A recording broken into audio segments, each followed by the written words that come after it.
Hey everybody, Josh RV Nerd here at Haylett RV of Coldwater, Michigan, and a question that comes up with just increasing frequency anymore is this Four Seasons?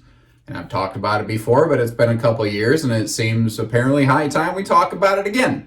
So a lot of people don't understand what RVs are, what they are not. And there have been words like residential thrown around in these things and Four Seasons thrown around in these things just total haphazardly with complete reckless abandon. And it has led to a great deal of misunderstanding and misinformation to the consumer public. Couple that with the fact that there's basically no whistleblowing authority in the RV industry. And it's like the Old West in this business sometimes, and people can and apparently do continue to say just about anything they want. And one of the things that has people really mixed up is this stuff. Foil, thermal foil, radiant barrier, radiant foil, whatever you want to call it. It's got 100 different names. It's all the same thing. There's two different varieties of it. There's the single layer stuff that just for ease of communication, I refer to as hot dog paper because you pretty much know what that is. When you go to the high school football game, you get yourself a hot dog that comes in that little foily wrap job. It kind of looks like hot dog paper. Then there's the double-sided, like foil-lined bubble wrap. They are two variants of the same thing. So the confusion on this comes from manufacturers who have unfortunately just been incredibly willing to falsely state what it is, what it does. It began with somehow this originally was marketed in the RV industry as an R38. R38? What? Considering the average roof of an RV had like an R14 at the time. How is this so much more? And it's not.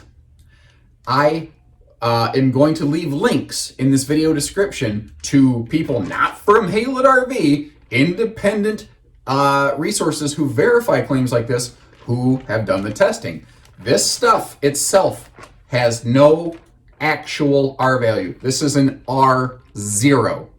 The true value of this is 0. And you're thinking, well, how can that be? How can they get away with saying that?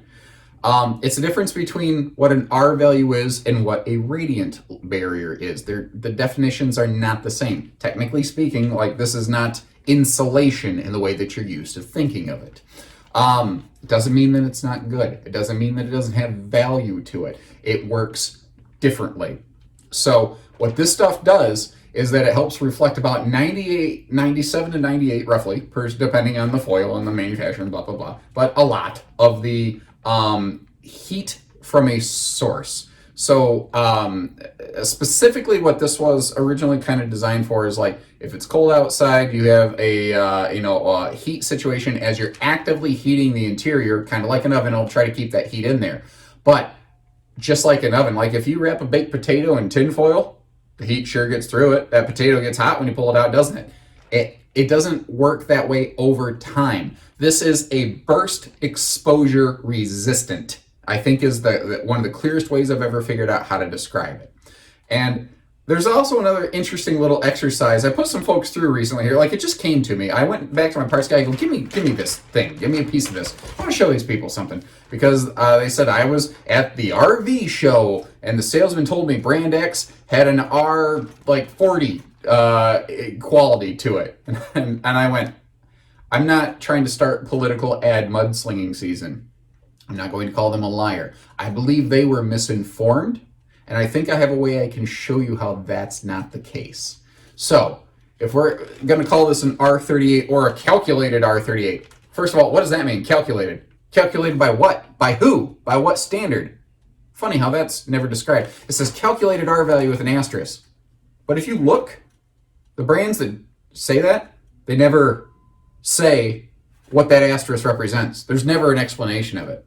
So, it's not like a term paper. Apparently, you don't have to cite your sources. But let's call this an R38. Okay, let's do that for a second. By that standard, if this were truly an R38, watch this, guys. R76. Huh? How do you like that? R76. So that you understand, that is 50% greater than the true R value of a space capsule on re-entry, and that required insane ceramic heat dissipation, DuPont's involved, and all sorts of government money, high-tech stuff that is not present right here. And when I folded it, and the folks went, oh yeah, that's obviously not a 76. I said, but wait, there's more. How would you like R152, huh? Or how about R304? I think you get the idea. It's a useful material. It certainly works. There's a reason a lot of manufacturers use it. But like the brands that you see out here, you know, like your Jayco, your Pinnacle, Montana, Eagle, White Hawk, etc. Your Jaycos, all of your Pinnacles, North Points, Eagles, your Montanas, your Cougars. They use this stuff, and they are proven 0-degree rated brands. But it's not exclusively because of this. There are some very popular brands of fifth wheels out there and trailers that have completely conventional, like R7 to R9 walls, R12 to 14 roof and floor. But somehow with this, they're a magical R40 or whatever, made up number. At this point, you could just make up a number. It used to be R52 and then magically it just became 40 because I guess that made it believable enough that I think there are some people who want to believe the lie, so to speak. You know, there are some people that are always looking for that opportunity. My goal here is not to hurt anyone. I'm not trying to cause problems.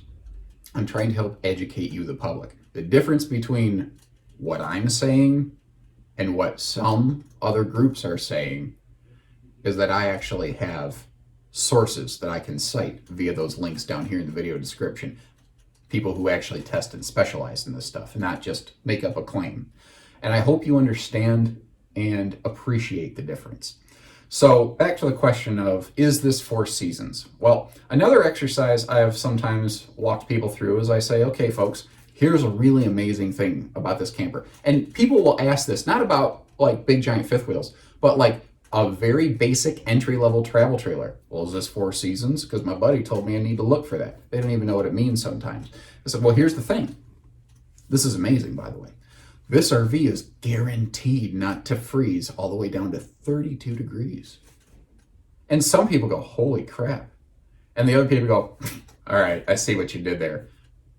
Because nothing freezes before 32 degrees Fahrenheit, obviously. We, as a United States dealer, I speak in our rarely used empirical units, but that does, resonate with the majority of our audience. Our Canadian friends, obviously, you're going to have to do a little conversion there. Apologies. Or pretty much anywhere else in the world, not just Canada, regardless.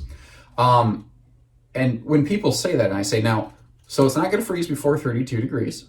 Were you planning on camping when it is that cold, when there are literal snowflakes flying? And a huge number of people go, well, no, I ain't camping in that. You don't need a 4 seasons camper then, do you? You know, you just answered your own question. And I think a lot of people are looking for the peace of mind. And what a lot of people don't realize is that a simple extended season package, which could just simply be an enclosed underbelly and a layer of this. If that's all they do, that'll be a good extended season package. And frankly, a lot of brands claiming 4 seasons, that is literally all they do. It will suit most people just fine. So if it's going to get all the way down to 32, which we've established is where freezing begins, because some people think freezing starts at 0, and that isn't, that's 0. Again, you're in Celsius. But if it does dip below that, if it's pretty much going to come back tomorrow, if you have an extended season camper, you're basically going to be fine.